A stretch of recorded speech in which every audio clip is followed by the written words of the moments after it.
తెలుగు పత్రికా దిగ్గజం ఈనాడు గ్రూప్స్ అధినేత పద్మ విభూషణ్ గ్రహీత రామోజీరావు మరణం పట్ల పలువురు రాజకీయ ప్రముఖులు సంతాపం వ్యక్తం చేస్తున్నారు. రామోజీ మృతి పట్ల సీఎం రేవంత్ రెడ్డి తీవ్ర దిగ్భ్రాంతిని వ్యక్తం చేశారు. ఆయన మరణం తెలుగు పత్రిక, మీడియా, వ్యాపార రంగాలకు తీరని లోటని అన్నారు.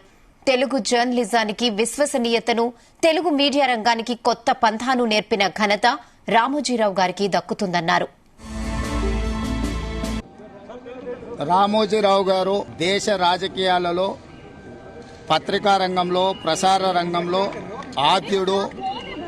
ఈ దేశానికి ఆదర్శంగా నిలబడి ప్రతిపక్ష పాత్ర పత్రికలు, ప్రసార సాధనాలు పోషిస్తాయని నిరూపించిన వాడు.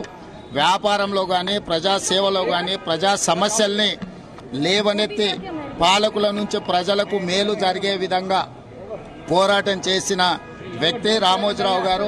వ్యక్తిగతంగా రామోజీరావు గారు, వారి కుటుంబంతో నాకు చాలా సన్నిహిత సంబంధాలు ఉన్నాయి. వారి మరణం చాలా బాధాకరం.